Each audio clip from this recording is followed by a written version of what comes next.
Hello guys, I hope you're okay today. So today we'll be looking at blood physiology lecture 7. So this lecture 7 will basically be looking at immunity or immunology. So like I said, immunology is also discussed in microbiology.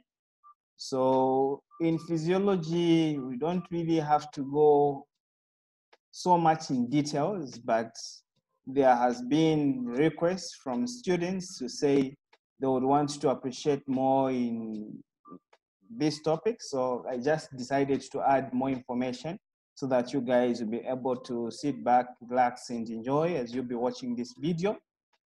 So as you know, immunology is quite a broad topic that can never just be handled in one session.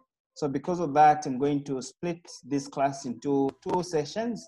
So have the first part of the video where I'm going to discuss innate immunity, and then the last part of the video, or the part B of the video, I'm going to discuss acquired immunity, which is more specific. Innate is the inborn immunity. So the body has got just this capacity to resist foreign substances. So you're looking at the innate immunity. But later on, the body can also develop more specific immunity against the pathogens. That is now the acquired or cell-mediated immunity. So we're going to look at that in this class. So this is immunity.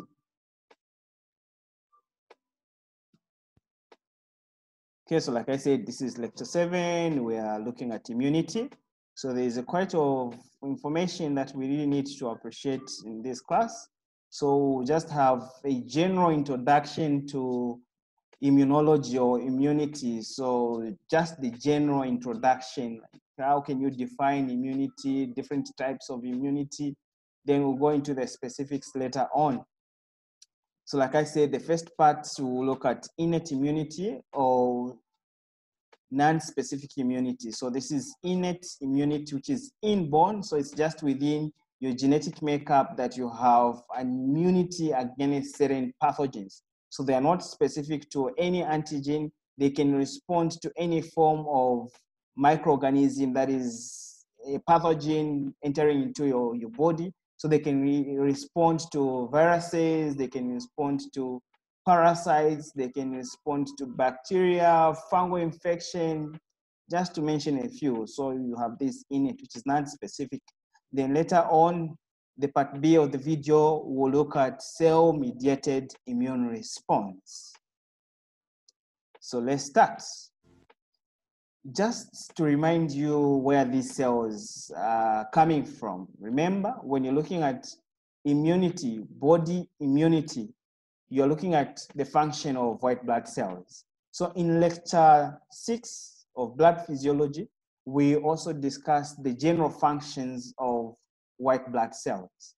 But today now we're going into detail of these white blood cells with regards to immunology or immunity. So you have specific functions of white blood cells that are taking part in immunity. So they're coming from the bone marrow. Remember, within the bone marrow, you have the hematopoietic stem cell that can differentiate into multipotential progenitor cell, and the multipotential progenitor cell can differentiate into common myeloid progenitor cell and common lymphoid progenitor cell. From the common myeloid progenitor cell, we have a number of cells that are coming from there, the granulocytes, which are part of white blood cells, and the monocytes that are also part of white blood cells. You also have the production of red blood cells and platelets. From the common lymphoid progenitor cell, this is why you're having the lymphocytes. So you have the B lymphocytes, the T lymphocytes, the natural killer cells, and also mast cells. Okay, so this is just a general layout of the hematopoietic stem cell that is differentiating into a number of different cells, the development of white blood cells. So here, I'm just concerned with white blood cells. That's why this slide is just projecting white blood cells, because they're the ones that are involved in immunity or immunology. So you can see the stem cell here that can differentiate into lymphoid stem cell or myeloid progenitor stem cell. The lymphoid stem cell can differentiate into a number of white blood cells. You have the B cells or the B lymphocytes, the T cells or the T lymphocytes, the natural killer cells that are special type of lymphocytes because they're also coming from the lymphoblast, like we said. Then there are different types of T cells. You have the cytotoxic T cells, the helper T cells, the suppressor T cells. So later on, we'll look at specific functions of these T cells. Then on top of that, you also have the activation of B cells. Once B cells are activated by maybe another white blood cell or a pathogen, once they are activated, then they will be transformed or they will differentiate into plasma cells. And these plasma cells are very active in terms of producing proteins. So these proteins that are being produced here are antibodies or antibodies against microorganisms. So they'll start producing antibodies against microorganisms. And again, the lymphoid stem cell can also differentiate into another type of cell, which is called a mast cell. And when we're looking at the general hematopoiesis, we didn't really discuss the mast cells. But the mast cells, they have a similar function to that of a basophil. So you find that they also contain basophilic granules. And these basophilic granules, they are loaded with histamine and heparin. And you know to say histamine is anticoagulant. I mean, the heparin is anticoagulant and the histamine is a vasodilator. So it's a vasodilator. It will increase the permeability of the cardiovascular system or the capillaries so that you have movement of fluids, you have movement of other cells to the site of infection. So they have a similar function with basophils. So you can see from the other side, you also have the mast cells.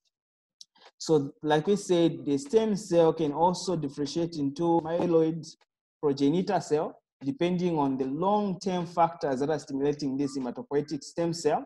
Then it can differentiate into granulocytes. In granulocytes, you have the neutrophils, the eosinophil, and the basophils. Then it can also differentiate into monocytes. Then you can see here a cell that is related to a basophil. It's called a mast cell. So these mast cells, they are found associated with the skin. So just under the skin in the tissues, you have a lot of these mast cells, just like you also have natural killer cells. So at some point, scientists thought that the mast cells are the same basophils. When the basophil migrate to the tissues and then they become mast cells. But upon looking at these cells, they have different structure. So the mast cells are different from the basophils. They have oval nucleus. The basophils, they have segmented nucleus with 2 or 3 lobes, which is different from the mast cells.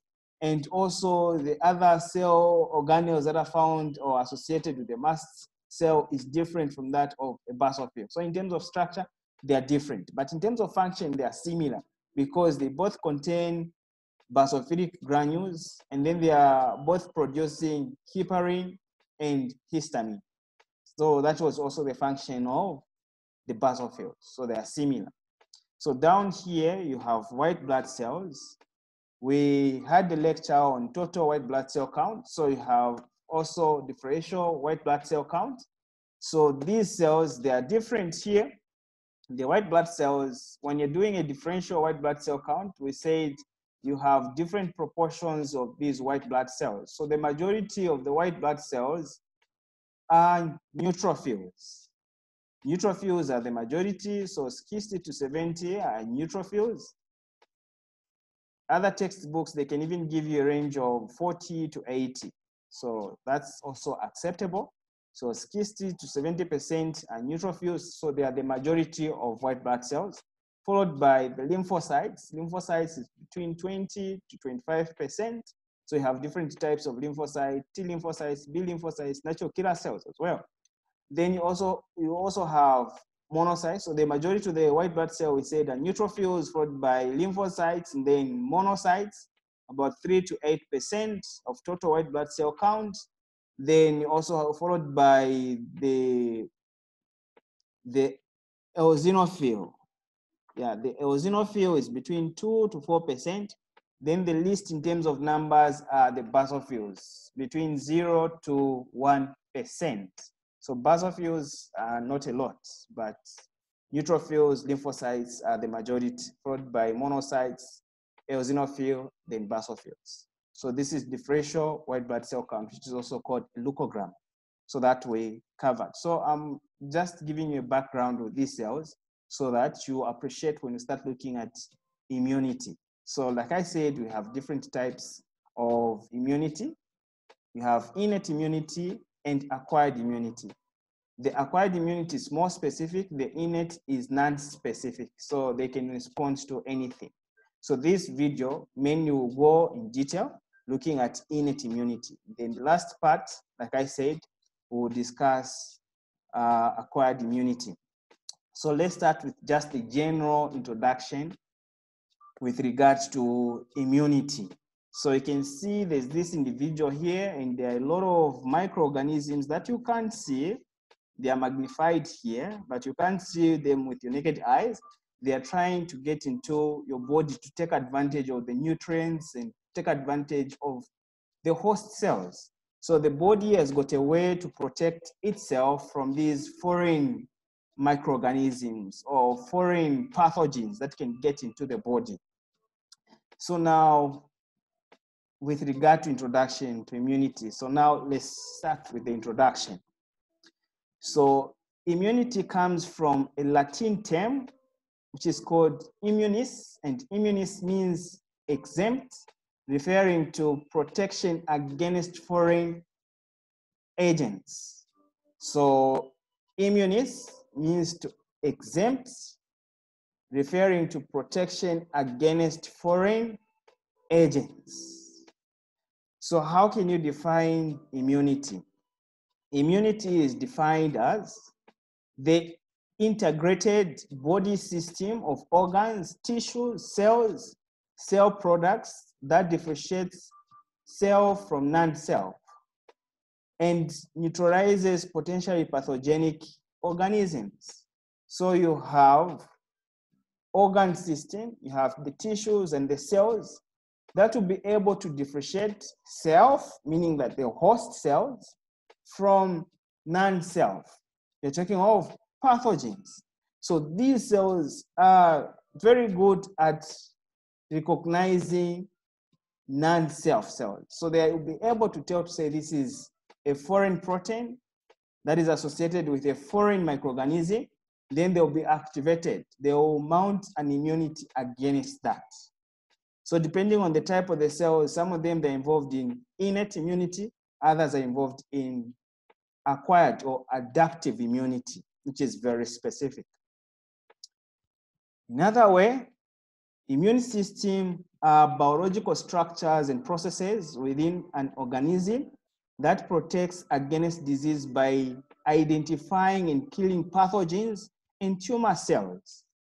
This immunity, it detects a wide variety of agents from viruses to parasitic worms and needs to distinguish them from the organism's own healthy cells and tissues in order to function properly, meaning that they should be able to recognize that this is part of me, this is foreign, for them to be able to fight. Otherwise, if they can't distinguish a normal cell from a foreign pathogen, then these immune cells, they can start attacking the normal cells of the body. And that's where autoimmune diseases come in. So your own immune system can mount an attack against the normal cell. So you don't want that to happen. So God just designed it in such a way that these immune cells are able to recognize foreign cells or foreign organisms and mount a defense against them. So we'll be discussing. So we are still looking at introduction, just in general. So this immunity, you have a response to threats on individualized basis. So as an individual, you are able to respond to these microorganisms. So there are two types of immunity. You have adaptive immunity and innate immunity. So this part will be looking at innate immunity, genetically determined no prior exposure to antibody production involved. So here there is no prior exposure to this antigen, and there is no antibody production that is involved in innate immunity. No production of antibodies and no prior exposure to the antigen. So it's just within your genetic makeup that you have this immunity against pathogen. You are born with this immunity. So if a foreign substances or foreign organism gets into your system, in as much as you are not exposed to that pathogen, but you'll be able to fight that. Why? It's because you have cells that are non-specific, that are equipped with organelles to attack foreign cells like these microorganisms or pathogens that can get in. Then on the other hand, we also have adaptive immunity. So adaptive immunity is very specific. Innate immunity is non-specific, like I said. So the adaptive immunity is not present at birth. So you're not born with it. So you need to be exposed to a pathogen. You need to be exposed to a foreign protein for you to mount this immunity. That's why it's called adaptive. So you need to adapt to what is infecting you. You need to learn how to fight that. So you're going to develop adaptive immunity. So it's not present at birth. You acquire immunity to a specific antigen only when you have been exposed to that antigen or receive antibodies from another source. So unless you are exposed to this antigen, that's when you can develop adaptive immunity. Sometimes you can have adaptive immunity whereby you are given external source of antibodies to help you in fighting these microorganisms. So it's more like a monoclonal antibodies that can be developed outside the body, then they can be introduced into the body. They'll also provide immunity, but this immunity, you're not born with it. So it's part of adaptive immunity, but you are given external source of antibodies or whatever it is. Adaptive immunity is divided into two. So there is active immunity and passive immunity. Active adaptive immunity develops in response to antigen exposure. So when you are exposed to an antigen, your own body now is going to develop an immune response. So this is active immunity. Your own body is now becoming active. It has been activated to fight the pathogen. So it's active immunity. So this active immunity is also divided into two. You have naturally acquired active immunity. So you have two types of active immunity. You have naturally acquired active immunity. It develops after exposure to antigen in the environment. So this is the true active immunity. So it's going to develop when you are exposed to an antigen. So the first time you are exposed to the antigen, you are going to develop this active immunity. So because it's a natural one, then it's called naturally acquired active immunity. But you can also have artificial induced active immunity. So this artificial induced active immunity, it develops after administration of an antigen to prevent disease. This is where immunization comes in, or development of vaccines. So these vaccines are developed in such a way that they will get a pathogen, and the pathogen will have antigens, and these antigens are somehow compromised or attenuated. Once they are attenuated, it means that they won't be pathogenic, but they are still antigens. So once they are reduced to a state whereby they can't cause disease, then they introduce these antigens into your system. Your system will be able to recognize, to say, this is not part of me. Then they are going to produce antibodies against that pathogen, which is not pathogenic in this state. So you'll be immunized. That's the whole sense of vaccinations. So for instance, if you want to be vaccinated against measles, they will get a pathogen that can cause measles. So that pathogen is attenuated, to a state that it can't initiate any infection into your system. Then they are going to introduce that antigen into your system. Your body is going to recognize, and then it's naturally is going to develop an immunity against it.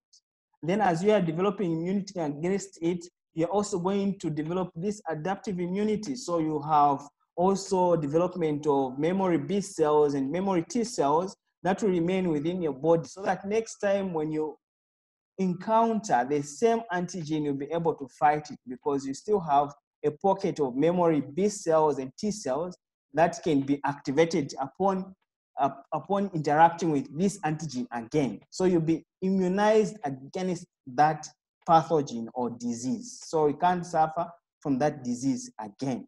So this is called artificial induced active immunity. So you're just stimulating your own immunity to develop, but not that there is an antigen that is introduced, but this antigen is just deliberately introduced to your system so that you can develop this immunity.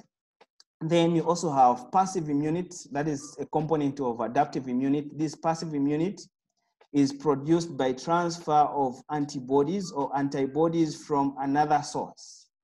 So you have a transfer of antibodies from another source. So it's not your own body that is producing antibodies. It's not your own body producing the antibodies, but these antibodies are introduced into your system from another source. So there are two types of passive immunity. You have naturally acquired passive immunity. For instance, the passive immunity that can pass on from the mother to the fetus that is developing within the uterus. So you know to say there are certain immunoglobulins or antibodies like the IgG antibodies that are able to cross the placenta to go to the fetal circulation. So as the fetus is developing, it doesn't have an active immune system. So there will be passive immunity that will be coming from the mother or the maternal circulation to the fetal circulation to protect the fetus from these microorganisms. So that's an example of passive immunity. It means that the baby or the fetus is not producing the antibodies. The antibodies are being passed on from the mother to the fetus. Then sometimes this immunity can also be passed on to the baby after birth. When you are breastfeeding the baby, you have antibodies within the milk that can be passed on to the baby. Then you can also have artificial induced passive immunity. So you have artificial induced passive immunity. So this one is now artificial. So it's conferred by administration of antibodies to combat infection. So here you have external source of antibodies. It's not passive, whereby it's coming from your mother to the fetus that is developing, but here you develop antibodies outside the host, then you introduce the antibodies into the host. So you develop monoclonal antibodies for a particular disease that is affecting a patient. You know to say that this disease is caused by this bacteria, and this bacteria looks like this. Then outside the host, you develop antibodies that are specific to that bacteria, and then you introduce to the patient. Then this is an artificial induced passive immunity, because the antibodies can still attack that pathogen within the patient, and then you find that this patient will start recovering from that infection because they have passive immunity by the introduction of the antibodies. So this is another area where drugs are concerned. So there are certain drugs that will look into the production of antibodies. So antibodies can also be used as drugs to combat certain infection. So they are very specific to these pathogens. Once you have your definitive diagnosis, then you'll be able to know what kind of antibodies this patient needs for them to recover. Then you administer those antibodies. So it's an example of artificial induced passive immunity. It's artificial. Okay.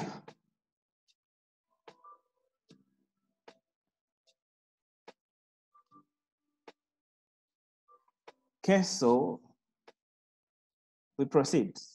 So this diagram is just looking at non-specific defense mechanisms of the body and the specific defense mechanisms. The specific defense mechanism, this is where you have the immune system. But there's also part of the immune system which is non-specific here, the intermediate. So let's start. So the non-specific defense mechanisms, you're talking of innate immunity. The first line of defense against any pathogen is the skin and the mucous membranes. So the skin, you have epithelium cells on the skin that are connected to one another via tight junctions. So they are so tight that no pathogen can cross the epithelium barrier to go into the body or to be internalized by the body. So you find that naturally the skin is going to provide that defense. So it's the first line of defense. Then in the oral cavity or the openings, you have these mucous membranes. And then the mucous membranes, it can also prevent movement of the pathogens. For instance, as you are eating your food, it could be that there are a lot of microorganisms in that food, but the mucous membrane will prevent the movement of those pathogens into your body. Why? It's because the skin and the mucous membranes, they are able to produce certain proteins. So there are secretions of the skin and the mucous membrane that can also attack these microbes. So for instance, you have antibodies that can be found within these secretions, and these antibodies are internalized from the cardiovascular system after their production. Then epithelium cells and endothelial cells, they are able to absorb these antibodies and then they secrete them on the surfaces. And these antibodies, they can still attack microorganisms. For instance, IgA, we'll look at that later on. Then you also have other proteins that can be associated with these mucous membranes. You have lysosomes that will contain enzymes that are capable of digesting anything. They will be also part of the secretions of the skin and the mucous membrane. Then if these pathogens, they find their way past the first line of defense, or maybe to some extent they are able to cross the skin to go inside, then they will encounter the second line of defense. The second line of defense, you have phagocytic cells. So you have phagocytic white blood cells that are involved in phagocytosis. So this is where you find natural killer cells. This is where you find macrophages, and this is where you find mast cells and also neutrophils. So these are phagocytic cells that are second line of defense after the skin and mucous membrane. Then they also produce antimicrobial proteins, so they can produce antimicrobial proteins. For instance, the complement system and other enzymes that are capable of digesting these pathogens. Then they can also produce certain chemicals that are involved in inflammation. So the inflammatory response.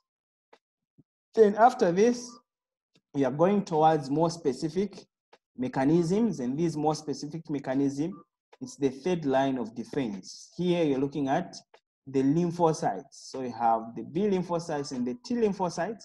The B lymphocytes are the ones that are producing antibodies or antibodies.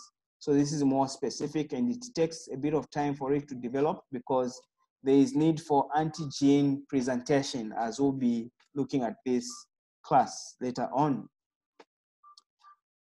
Okay, so proceed. So this is basically the same information. You can see here the first line of defense, you have epithelial barriers to prevent microbes to get into the system. If they manage to get into the system, you have phagocytes. So these phagocytes are phagocytic cells. You can have neutrophils, macrophages, natural killer cells, and the complement system that will attack the microbes. If the microbes, to some extent, they are so much that this system is not able to contain it, then you'll be moving from innate immunity to more of adaptive immunity. Adaptive immunity takes more time, but it's more efficient because it will produce certain proteins that are specific to the pathogen that is causing disease here. So there will be activation of B lymphocytes that will transform into plasma cells. They'll start producing antibodies that are specific to this pathogen. So you can see these antibodies are specific to that pathogen. And then there's also activation of T lymphocytes after antigen presentation. So they'll be activated and then they'll start producing certain chemicals and proteins against the specific microorganism here. So you can see in terms of time, the innate is the first one. So from 0 hours to 12 hours, the innate is functional. Then if the infection is still there, after 12 hours, you have the first day, fourth day, seventh day. This is where you have now activation of the adaptive immunity. So it can change from innate to adaptive depending on the quantum of infection, like how many bacteria am I infecting the person. So it can change from innate to adaptive. Okay, it's the same information. So you have immunity, you have non-specific with immediate onset. Then you have specific that you have delay onset. So this will take a bit of time because it's acquired immunity. The innate, you are born with it, so it's always there, so it's immediate in terms of protection. The acquired will take a bit of time. Then the acquired is divided into cellular immune response. We're going to look at that, and also humoral immune response. Humoral immune response, you're talking about protection that is associated with the fluids. So you have antibodies production that will be released within the fluids. So it will provide humoral immune response. And then you have cellular immune response, activation of T cells. After activation of T cells, they'll start producing certain chemicals to protect the body. So here's the same. You have innate immunity here, which is immediate, between 0 to 4 hours. You have this infection. There will be recognition by preformed non-specific effectors. So you have those cells that are non-specific, then they'll be able to remove the infectious agent. So you have removal of infectious agent. If this infectious agent persists, then there'll be transformation from innate to more of acquired. So there's an intermediate here, or the early induced response, that will take about 4 to 96 hours. You still have this infection, then there will be recognition of microbial associated molecular patterns, then there will be inflammation, recruitment, and activation of effector cells. So inflammation, that will provide an environment that is not conducive for this infection. Then it will enhance the function of white blood cells. At the same time, there will be recruitment and activation of the effector cells. So there will be more movement of white blood cells to the site of infection to combat this infection. Then there will be removal of infectious agent. But if this infectious agent persists, then you'll be moving towards adaptive immune response. That will take more than 96 hours. Why? It's because it's more specific, you need more time, you need antigen presentation, activation of these lymphocytes and B cells, B lymphocytes. After activation, then they'll start producing certain proteins specific for that pathogen. So it takes a bit of time. So you still have this infection, there's transport of an antigen to lymphoid organs. The lymphoid organs will result into more production of lymphocytes.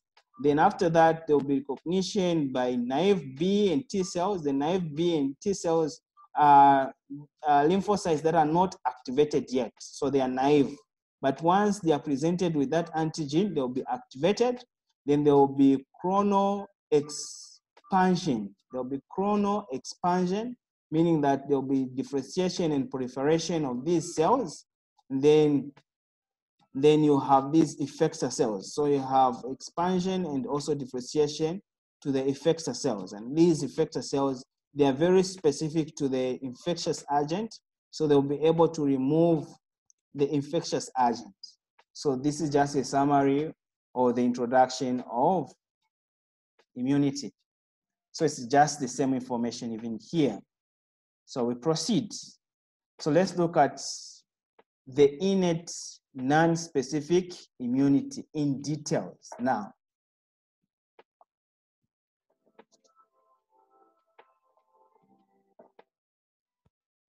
So like we said, non-specific immunity is not specific for any pathogen. So they can respond to any pathogen that can find its way into the body. So these are the cells phagocytic cells, white blood cells that can respond to infections. And it's also inborn, meaning that you don't acquire it from anything. You don't need exposure to an antigen for you to develop this innate or non-specific immunity. So like I said, non-specific immunity or innate immunity is the inborn capacity of the body to resist pathogens. So the body has got the capacity to resist any pathogens or any pathogen. So it's inborn, innate. If by any chance organisms enter the body, innate immunity eliminates them before the development of any disease. So before any disease is developed, once they are pathogens, the innate will take care of that. But if they fail, then move on to adaptive. If adaptive is failing, then you have disease that will develop. It is therefore called non-specific immunity, and it is the first line of defense against infectious agents and toxins. So you can have these agents and toxins that can get into the body. The non-specific is the first one that is going to respond. But remember, you have the skin mucous membrane that will provide the first line defense against these organisms. But if there's an opening on the skin, they can get into the skin, and then you have these cells that will respond, and they are non-specific. So it also triggers slower but more specific acquired immunity. So the innate immunity, as the cells are responding to these organisms, they also start activating the acquired immunity. So they will start activating other cells that are involved in acquired immunity. This is just a diagram summarizing the components of non-specific or innate immunity. So you can see the mechanisms that are involved here in innate immunity. You have humoral. These are the fluids that can contain complement. The complement are special types of proteins. They are not antibodies, but they are proteins against pathogens. So they are going to complement the function of antibodies, hence the name complement system.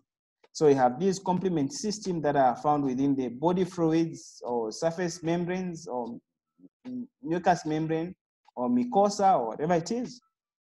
Then you also have ribosomes that you can find in saliva, mucous membranes, and body fluids.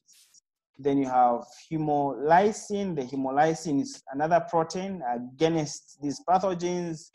The transferrin is the same protein that can transport ion, but it can also defend the body against pathogens. Then you have C-reactive proteins that can also be found. Then you have the mucous membrane or the mucus itself. The mucus is able to trap pathogens. So it's also part of non-specific. For instance, in the respiratory system, as you are breathing in a lot of microorganisms or pathogens, they'll get trapped by the mucus. Then you have cilia that is beating towards the pharynx, and then later on you'll be able to swallow the pathogens together with the mucus. They'll be exposed to acidic condition in the stomach. It's very acidic there. The pH is it's around 2. So it's very acidic, and then those pathogens will be destroyed in the stomach. Then you have the cellular part of non-specific immunity or innate immunity. So the cellular part, you're talking of the cells. So you have macrophages, you have neutrophils, some of the T and B cells, they are also involved in innate immunity because they are also involved in phagocytosis, these cells. The natural killer cells are also part of innate. On top of that, you can also have mast cells and also dendritic cells that are part of innate immunity. Then you have the skin, inflammatory mediators. So these cells, they can produce inflammatory mediators that will change the temperature of the body and result into fever sometimes, and also inflammation. So these inflammatory mediators, you're talking of interferons, interleukins, and also macrophage activating proteins that are being produced by these same cells. So this is non-specific. So the non-specific is going to identify and eliminate pathogens. So these pathogens, they could be viruses, carcinogens, pollution, germs, toxins, fungus, bacteria, or parasites. So this innate it's able to destroy these pathogens, but they are not specific. So you find that they can destroy almost anything here that you're looking at. So since we're looking at immunology, let's just remind ourselves with the function of these major cells that are involved in innate. So for instance, innate immunity, you have the neutrophils. What is the major function of the neutrophils? They are phagocytic cells, so they are involved in phagocytosis. They can produce reactive oxygen in nitrogen species that can also attack pathogens. They can also produce antimicrobial peptides or proteins. Then the macrophages, they are also phagocytic in nature, so they're involved in phagocytosis. They can produce cytokines that are involved in inflammation. So you have inflammatory mediators that are coming from the macrophages. Then there are also antigen presentation cells, or they're involved in antigen presentation. Then they can also produce reactive oxygen and nitrogen species. So these reactive oxygen species are the ones that can also attack other cells. They can also produce cytokines. They can produce complementary proteins. These complementary proteins, they will function as antibodies, but they're different from antibodies. So we're going to discuss that system as well. Then you have dendritic cells that are involved in antigen presentation. So they are antigen presenting cells. There's also co-stimulatory signals that are produced by the dendritic cells. Then they can also produce reactive oxygen species, interferons, and cytokines. Natural killer cells, from the name itself, you know to say it's involved in killing other cells. So they can kill cells that are infected with microorganisms like virus-infected cells or bacteria-infected cells. So they can kill those cells, and they can also kill cancerous cells. So they're involved in lysis of viral infected cells. So the virus can be hiding in certain cells. Natural killer cells are able to identify those cells and trigger apoptosis and destroy those cells. They can also produce interferons, and they can also activate macrophages. So they are macrophage activation. They can activate macrophages. We'll proceed. So in vertebrates, natural and acquired immune mechanisms also attack tumors and tissue transplanted from another animal. So if you have a tissue transplant, or it could be a graft, or it could be an organ transplant, so you find that these cells, they can attack because those cells are considered as foreign cells. So they can also mount an immunity against that. They can also attack tumor cells if certain host cells are becoming cancerous. So you find that these innate immunity, they can attack those cells and destroy them. So once these innate immunity is activated, so once activated, immune cells communicate by means of cytokines and chemokines. Cytokines, for instance, you have interleukins. So they can communicate via cytokines, and then they will attract other white blood cells to the site of infection. So they will kill viruses, bacteria, and other foreign cells by secreting other cytokines and activating the complement system. So like I said, if these cells that are involved in innate immunity are activated, they are able to kill viruses, they can kill bacteria and other foreign cells. Mainly they do this by secreting or producing other cytokines. So there are cytokines that can end up activating the complement system. And the complement system will go and attack the same pathogens. The innate immunity is triggered by receptors that bind sequences of sugar, fats, or amino acids in common bacteria and activate various defense mechanisms. So you have receptors within these cells that can bind with pathogens. So once they bind with pathogens, they get hold of these pathogens, they destroy them. So you have receptors that can bind to sugar molecules that are found within the plasma membrane of the pathogens. They can bind to fat, they can bind to amino acids of the bacteria and the viruses.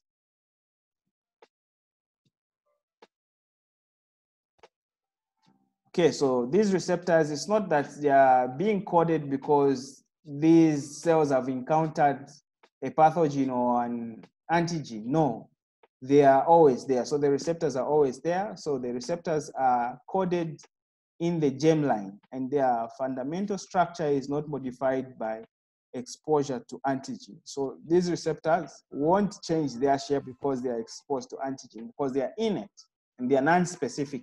So they will always be there. Whether there is a pathogen or no pathogen, they'll always be there, just waiting for a pathogen. So once you have activated innate, what are some of the mechanisms that are involved? So the activated defense includes, the first one is release of interferons.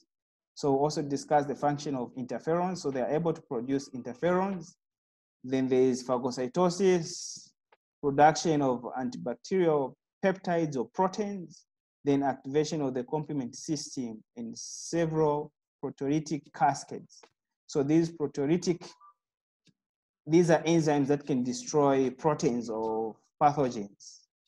So they can also produce antibacterial proteins or peptides. They're involved in phagocytosis and production of interferons. Okay, so to summarize innate immunity, so you have the structure that is involved in the defense mechanism, one by one. So you have the first one, which is the skin. I think we've discussed this. The skin will provide the physical barrier to penetration by pathogens. Secretions contain lysosomes, enzymes that can destroy the bacteria. So within the skin, they have a lot of lysosomes that can destroy the bacteria. So once the bacteria comes in contact with the skin, it will be exposed to the lysosomes, then that is going to destroy the bacteria. Then you have digestive tract system, high acidity of the stomach. Like I said, it will protect the body.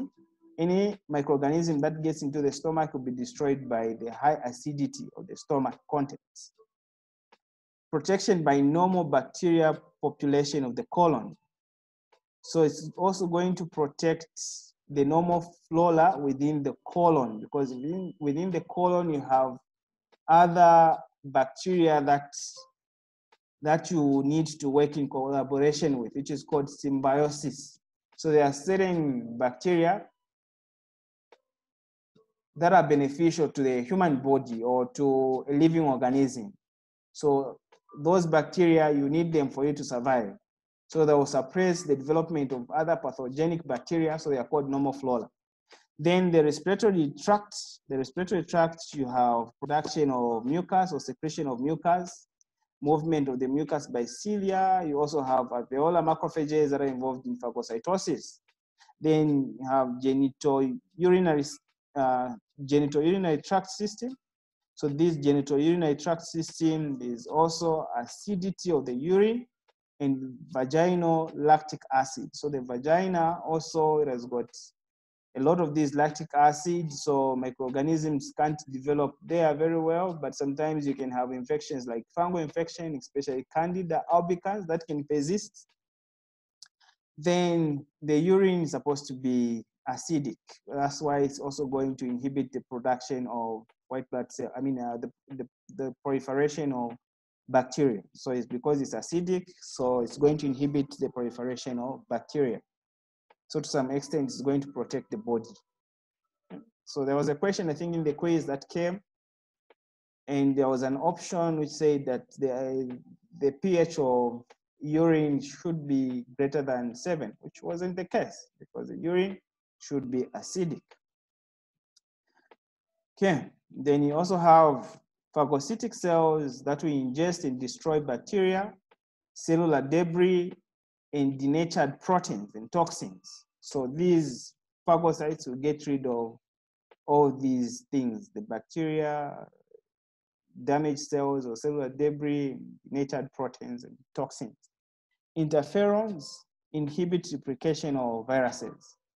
How? It's because the interferons, to some extent, they can sensitize other cells to resist viruses. So you find that certain cells like macrophages, they can produce interferons, and these interferons will stimulate the nearby cells to resist the viruses. So the viruses can't infect those cells because they'll be resistant to the virus.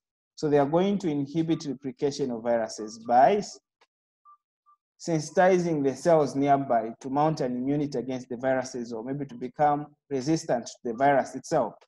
Then you have the complement proteins that will promote destruction of bacteria and enhance inflammatory response.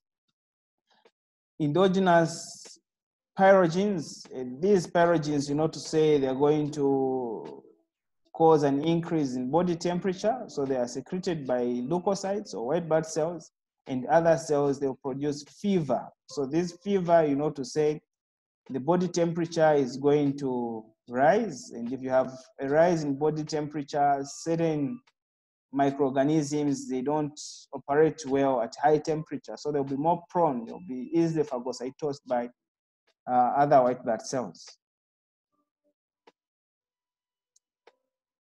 Okay, so let's look at the cytokines. Mainly you have the interleukins. So from the name itself, interleukins, these are proteins produced by leukocytes or white blood cells that will have an effect on other cells or other white blood cells. That's why they are called interleukins.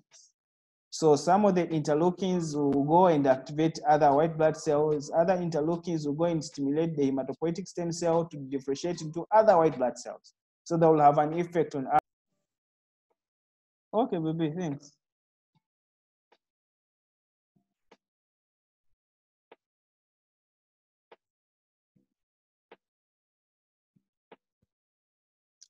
Okay, I had issues with the internet, so we proceed from here. So we are still looking at innate or non-specific immunity. So now in particular, we're looking at interleukins that are produced by white blood cells, and these proteins will have an effect on other cells. So cytokines are hormone-like molecules that act in paracrine function to regulate immune response. So these cytokines, they are more like hormones. So they are hormone-like molecules that act in paracrine fashion to regulate immune responses. So they will have an effect on other cells. That's why it's called paracrine. You have a cell producing a protein that will have an effect on nearby cells. That's why it's paracrine fashion. So they are secreted by immune cells, macrophages, and lymphocytes, as well as other cells that include endothelial cells, neurons, and glial cells. So they are produced by these macrophages and lymphocytes and other cells. They can also produce cytokines like endothelial cells, neurons or neuronal cells, and glial cells, supportive cells of the nervous system. So all these, they can produce interleukins. So another family of cytokines are called chemokines. So these are chemicals that are involved in chemotaxis. So they are called chemokines. So these chemokines are substances that attract neutrophils and other white blood cells to the area of inflammation or immune response. So they are going to attract other white blood cells to move to the site of infection via chemotaxis. So they'll be following the concentration gradient of these chemokines for them to move from the cardiovascular system to the area of infection or inflammation. So there are about 40 chemokines that have been identified so far. So there are a lot of chemokines, just like we also have a lot of cytokines. So they also play a role in regulation of cell growth and angiogenesis. Angiogenesis, you're talking of development of new capillaries or blood vessels. So these chemokines, they also have a part when it comes to cell growth and angiogenesis. So some of these cytokines, okay, so we have a name of the cytokines, the cells that are producing them, and the major activity or the function. So the first one is interleukin-1. So if you remember when we were looking at hematopoiesis, we had a lot of these interleukins as differentiation inducers or growth inducers. So we didn't mention where these interleukins were coming from. So now we are very specific to tell you where these interleukins are coming from. By now, you know to say that these interleukins, they are produced by leukocytes, so white blood cells in the other cells, like endothelial cells, neurons, and also microglial cells or glial cells in general. So interleukin-1 is produced by the macrophages. So the macrophages will produce interleukin-1. What is the major activity or function of interleukin-1? Activation of T cells and macrophages. So it will activate the T cells and macrophages and promotion of inflammation. So it's going to promote inflammation. So it's an example of inflammatory mediator.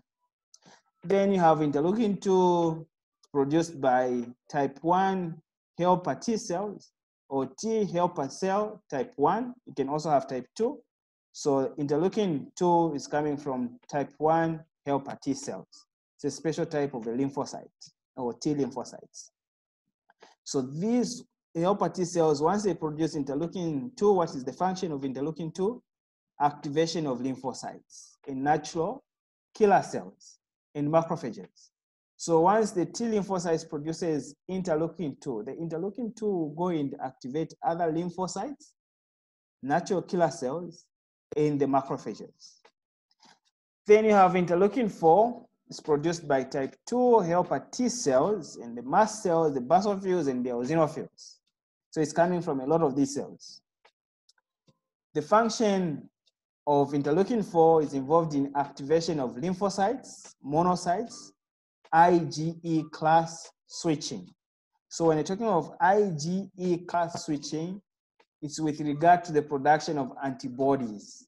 So sometimes the body could be that it's producing other types of antibodies, but now if you want to switch to produce more of IgE, which is specific for parasitic infection, you find that the type 2 helper T cells, the mast cells and basophils and the eosinophil, they will produce a lot of interleukin-4. And this interleukin-4 will stimulate the cells that are involved in production of antibodies. You're talking of the plasma cells. So the plasma cells will start now producing more of IgE because you have parasites in your body.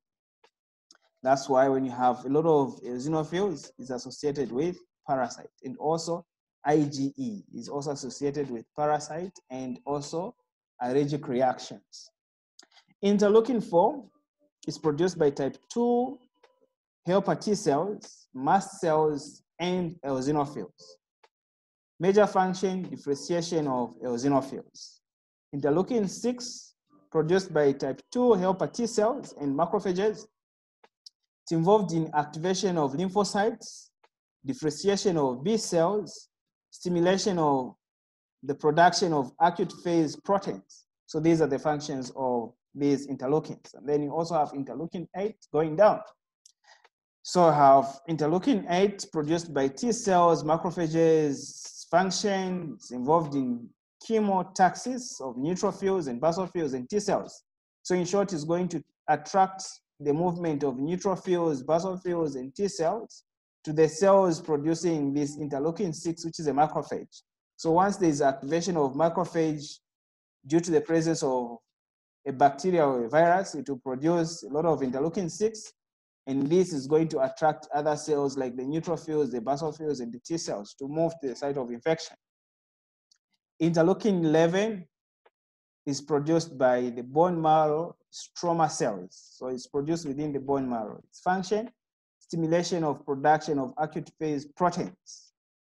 Interleukin-12, I think we discussed this one when you're looking at the relationship between natural killer cells and the macrophage, if you remember very well. So the interleukin-12 is produced by the macrophages and the B cells. Its function, stimulation of production of interferon gamma by the type 1 helper T cells. So the type 1 helper T cells and also the natural killer cells. So there is activation of the natural killer cells, induction of type 1 helper T cells. So you can see that the macrophages, they're producing interleukin-12. Then the T helper cells and the natural killer cells, they'll start producing interferon gamma. The interferon gamma will help the macrophages to fight the pathogens. I think that we'll discuss. Tumor necrosis factor alpha. So there's tumor necrosis factor alpha and tumor necrosis factor beta. They have a similar function, produced by macrophages, natural killer cells, T cells, B cells, and mast cells. They're involved in promotion of inflammation. So they are called inflammatory mediators. So where you have natural tumor necrosis factor alpha, you have more of inflammation. And you know to say that tumor necrosis factor alpha is also involved in apoptosis. It can also stimulate cells to undergo apoptosis. So they are also produced by natural killer cells. So that's why natural killer cells are able to initiate apoptosis in the cells that are infected with pathogens.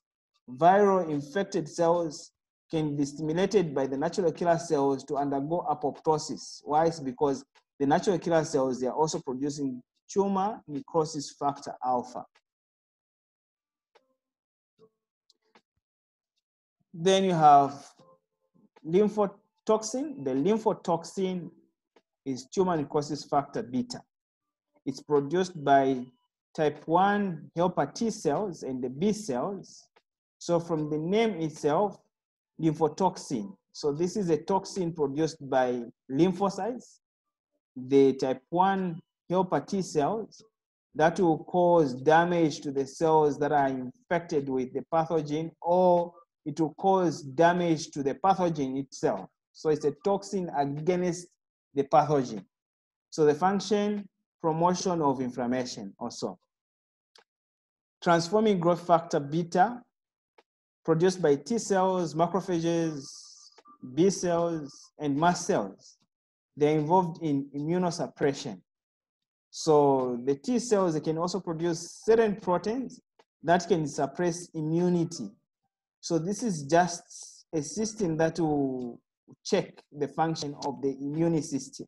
So if there's overactivation of the immune system, the same T cells that have been activated, they can produce certain proteins that will suppress their activity. So you regulate, because after the infection is combated, or after the infection has been destroyed, you need now to lower your immunity to the level that is acceptable by the body.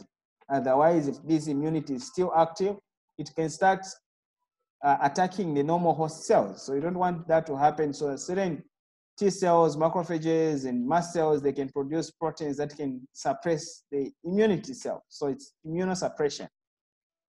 Then you have granulocyte macrophage colon stimulating factor that was also stimulating those hematopoietic stem cells to undergo differentiation.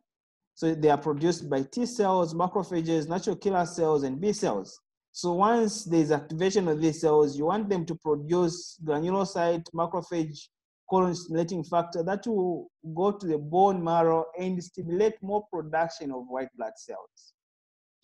So you know by now that the function is going to promote the promotion of growth of granulocytes and monocytes. So there'll be more development of granulocytes and monocytes that are required for that infection that is taking place. Cytokines. So you have interferon alpha, the cells producing them, the viral infected cells. So you have these viral infected cells, the ones that will be producing interferon alpha. The function, induction of resistance of cells to viral infection.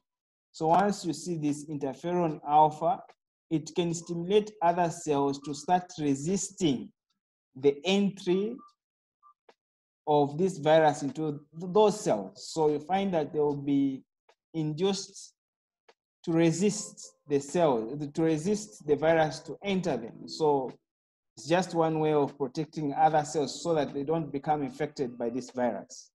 Interferon beta, it's also produced by viral infected cells.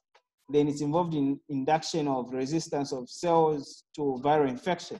So the cells will become resistant to this virus so that it will be exposed outside and then it will be attacked by immune cells. Interferon gamma, so interferon alpha, beta, and gamma. The interferon gamma is produced by type 1 helper T cells and natural killer cells, and it's involved in activation of macrophages, inhibition of and also inhibition of T helper T cells. So these are the functions of these interferons. Moving on to the complement system. So let's just look at the complement system. That's a bit of information on the complement system. So like I said, the complement system, these are a group of proteins. There are over 30 proteins that are classified as complement system. So there'll be activation of this complement system. So they are called complement system because they are going to complement the function of antibodies. They are not antibodies, but they are similar to the function of antibodies once they have been activated. Hence, they were given this name, complement system or complementary system, if you want. The complementary system or the complement system. The complement is a system of about 30 plasma proteins that can be activated in various ways to destroy bacteria, like I said. So they'll be able to destroy these bacteria or pathogens. The complement system complements the effects of antibodies, hence the name, like I've already said. There are 3 different ways or enzyme cascades that will activate the system. So there are 3 different ways in which the complement system are going to be activated. So the first one is called the classical pathway, in which is triggered by the immune complexes. So there are those immune complexes, for instance, you have antibody-antigen reaction, and those antibody-antigen reaction, they can also activate the complement system to complement their function. Then you also have the Mannose binding lectin pathway. Mannose binding lectin pathway is triggered when lectin binds mannose groups in the bacteria. So in the bacteria, you have this sugar, which is called mannose. The lectin is able to bind to it. Then once the lectin of the complement proteins bind to this mannose, it will be activated, and then they'll start destroying this bacteria. Then you also have the alternative or propadine pathway. The alternative or propadine pathway is triggered by contact with various viruses, bacteria, fungi, and also tumor cells. So once these complement system contacts certain viruses, bacteria, fungi, tumor cells, they will be activated, and then they'll attack the same organisms. So this is 3 different ways in which the complement system can be activated. So once activated, what will be the function of this complement system? So once it has been activated, the proteins that are produced after activation of the complement system has 3 major functions. So what are the major functions of the complement system? The first one, they help kill the invading organisms by opsonization and also chemotaxis, in vitro lysis of cells. So they are involved in opsonization, meaning that they will go and coat the pathogen. So they'll form a coating around the pathogen. So this pathogen will easily be internalized by macrophages. At the same time, the complement system, they're involved in chemotaxis. They will attract other white blood cells to move to the site of infection. At the same time, they can also cause lysis of these pathogens. So the certain proteins that will be embedded within the plasma membrane of this pathogen, that will result into damage of the plasma membrane. The integrity of the plasma membrane of these pathogens will be destroyed. Then it will result into cell lysis. Then they're also involved in activation of B cells and aiding immune memory. So you find that they can activate B cells, and these B cells can transform into memory B cells that will respond to the similar pathogen later on in life. Then they also help dispose of waste products after apoptosis. So you know to say when a cell is undergoing apoptosis, there's formation of apoptic bodies that are budding off that cell. So the complement system is also helping to dispose of these waste products that are coming from the cell undergoing apoptosis. So cell lysis is brought about by inserting proteins that are called perforins. The perforins are inserted within the cell membranes. So you have these proteins of the complement system that will be inserted within the plasma membrane of the pathogen. So they will create spaces more like gap junctions, that will allow things to move from the intracellular to the outside, or from the outside to the intracellular. The cell will be becoming bigger, then it will rupture. So it's involved in cell lysis. These cells, you're talking of pathogenic cells, or maybe the pathogens themselves. Then the other way, these create holes, like I said, which permit free flow of ions and thus disruption of membrane polarity or integrity of the membrane will be destroyed. Then that will allow things to move into the cells and then cause cell damage or cell rupture. So this diagram is just showing activation of these complement systems. So the proteins, they can be inactivated or in inactive form, then they can be in active form once they have been activated. So there is a cascade of reaction that will result into activation of these complement proteins. So you can see you have complement 1. This is not active. You have antigen antibody complexes, like I said, that can activate complex 1 into the active form of complex 1. The active form of complex 1 can also activate other complex proteins. So complex 1 will activate complex 4 and complex 2 into the active form. So you have complex 4-2, which has been activated. And you also have other remnants that are coming after activation of complex 4 and 2. The complex 4 and 2 in its active form, and also the complement 4A components, they'll have a function. How this complement, it can activate the mast cells in the basophils. So the mast cells and the basophils, they have a binding site for the complement systems. So these proteins can go and bind to these cells and activate them. And once they are activated, then they can also produce more the cytokines that will end up attracting more cells. The basophils, they'll produce more of histamine that will cause vasodilatation, and then it will also produce heparin. Then the active form of complex 4 and 2 can also activate complex 3 into the active form. So you have activated complex 3.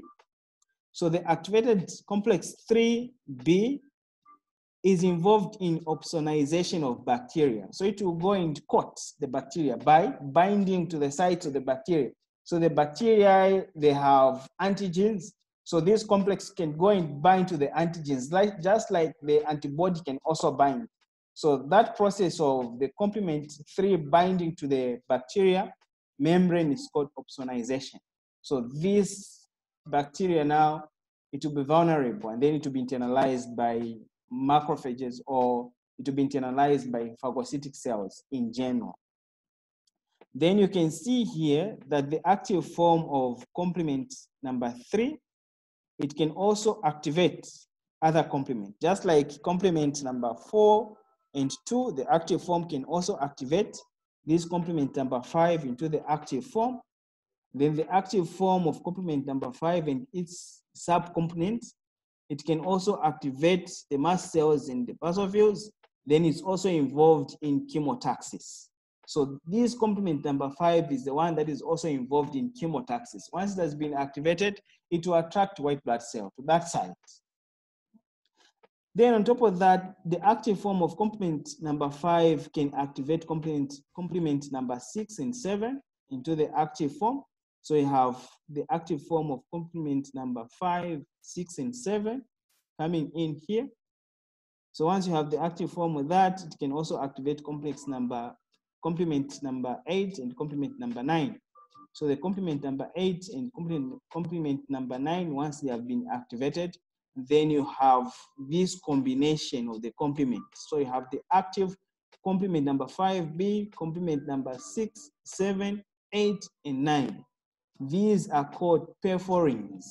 So these perforins are the ones that will result into lysis of cells. So they are going to be inserted within the plasma membrane of the cells. Then it will allow movement of things from outside into the cell, from the cell to the outside, that will result into cell lysis. So this is a cascade of the complement system that will result into activation of this complement system.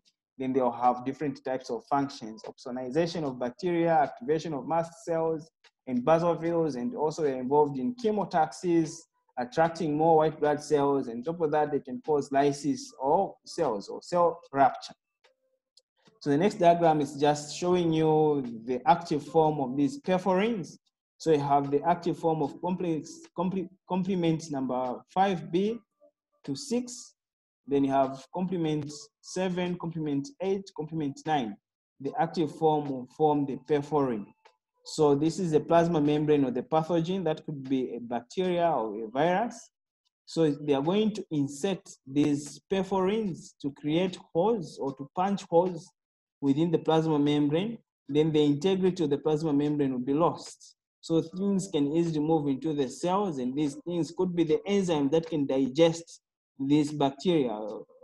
And other things, they can move from the plasma to the outside. Because you have more things moving from outside into the cell, that will result into the cell becoming bigger, and then it's going to rupture, cell lysis, by complement attack.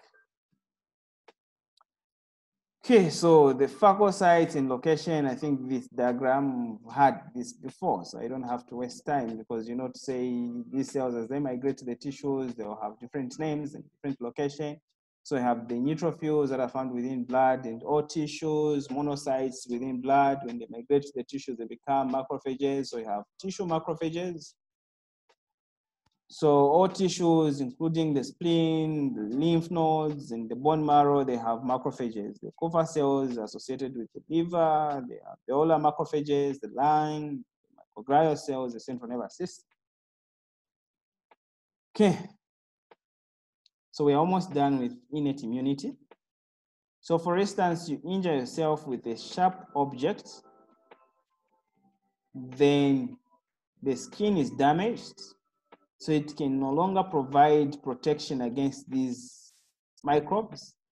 The microbes will find their way into the skin or under the skin. So under the skin, this is where you find your cells. These cells are involved in innate immunity. So you have the first ones, the macrophages, that are wandering within the tissues. These wandering macrophages, they're going to phagocytose the microbes. Then they'll be activated. They'll start producing cytokines to attract a lot of white blood cells. And also chemotaxins. The chemotaxins are proteins that are involved in attraction of other white blood cells. So they start moving via the chemotaxis, following the concentration gradient of these chemotaxins. The cytokines are the interleukins that will go and activate more production of white blood cells, because the macrophages, they have sensed an infection. So you need more backup. So they'll produce more of these cytokines that will go to the bone marrow to stimulate more production of white blood cells. Then they'll also activate other nearby cells. The mast cells, once they sense the infection, they are going to produce a lot of histamine. That's why I said the function of the mast cells is similar to that of a basophil. So they'll produce histamine. They can also produce heparin. So histamine is a vasodilator. So it's going to cause vasodilatation, and the permeability of the capillaries is going to increase to allow more white blood cell to move via the epidesis from the bloodstream to the tissue that has been infected, or to the infected areas. So you can see now the movement of neutrophils that are moving to the tissues via the epidesis. So you can appreciate these neutrophils with segmented nucleus. So it's very easy for them to move in between the endothelial cells to go to the site of infection. So the neutrophils are the first cells that will move to the site of infection from the bloodstream. The macrophages are already here. The mast cells are already here. So the first cells that will respond to infection are the neutrophils. So you can see the process of the epidesis here. Because of the segmented nucleus, it's very easy for them to pass through the endothelial cells to go to the site of infection. So they will facilitate phagocytosis, so they will be internalizing a lot of these bacteria and destroying them. And to say later on, the macrophages and mast cells, also the natural killer cells, they will present the pathogen to the T lymphocytes that will activate the acquired immunity, which is very specific. So this is just a summary of innate immunity. The natural killer cells, I think I also discussed the function of the natural killer cells, but since we're discussing immunity, there's no harm in us repeating, looking at the function of the natural killer cells. But says the natural killer cells is involved in destroying viral infected cells, host cells. Then it can also phagocytose microbes. It can produce cytokines, interferons, so that can also activate other macrophages. So natural killer cells are naturally occurring lymphocyte-like cells that are non-specific, and they destroy virus-infected cells and cancer cells, like I said, by releasing chemicals that directly lyse or rupture the membranes of such cells on first exposure to them. So they are non-specific. On first exposure, they are able to produce these complement proteins that can attack the cells and other proteins, enzymes. The natural killer cells provide an immediate, non-specific defense against virus-invaded cells, cancer cells, before the more specific and abundant cytotoxic T cells become functional. So before the activation of the T lymphocytes, the natural killer cells will try to kill as much microorganisms as possible. Then later on, there will be activation of cytotoxic T cells, which are more specific for those microorganisms. Many cells that are not professional immunocytes may nevertheless also contribute to innate immunity response. So these cells are not professional immunocytes, meaning that they are not cells that are involved in immunity, but they can also produce certain things that can also help in immunity. So these would include endothelial cells, epithelium cells. So like I said, endothelial cells, epithelium cells, they can produce certain proteins that can facilitate other cells to be activated. So they could be producing the complement proteins, they could be producing or absorbing antibodies from the cardiovascular system and releasing these antibodies into the secretions like the mucous membranes.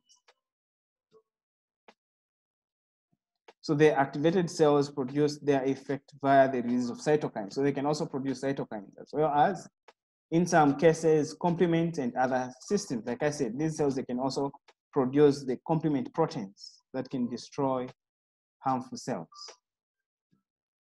Okay, so moving on to adaptive or acquired immunity.